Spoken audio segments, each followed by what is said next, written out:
Hi everybody and welcome to our next read aloud, The Man with the Violin by Kathy Stinson.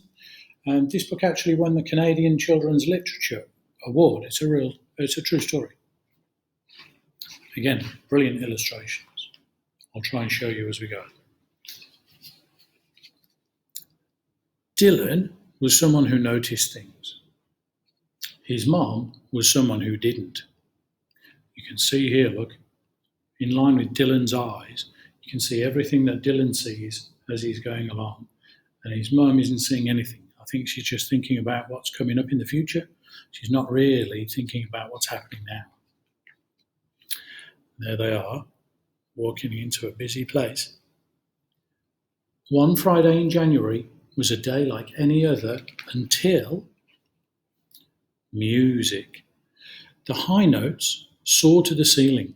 The low notes swoop to the floor.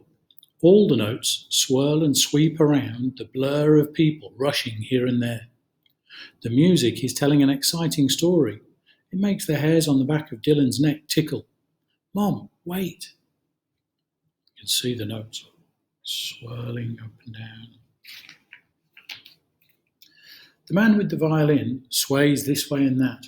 His fingers move quickly. His bow dances across the strings. The skittering notes make Dylan want to dance too. Then the music slows and the man's eyes close as if the music is carrying him from bustle, bustle, bustle to somewhere far, far away. Please, Mom, can't we stop, please? If only they could listen for even a minute. Not today. The man with the violin leans forward. His music makes Dylan's skin hum. Someone begins shouting, blibbity blabbity blah blah blah. Dylan leans towards the musician, trying to hear. From the violin comes the saddest sound he's ever heard. The man turns in his direction. Their eyes lock, but the escalator pulls Dylan down, down, down and away. So when it says their eyes lock, they look straight at each other. Bursting out of the tunnel, a loud clattering. Dylan strains to hear the music, but rumble, rumble, rumble, the train gobbles up the faint notes with its roar. Shame he can't hear the music anymore.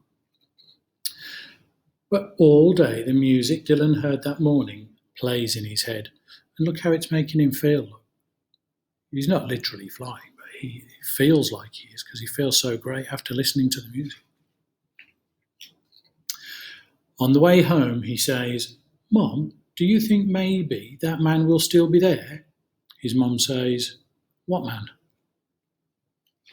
Shame. Rain patters, dishes clatter, a voice on the radio drones on and on until suddenly, music, telling a story that makes the apartment bigger and brighter. And Dylan shouts, That's the man in the station. The music fades.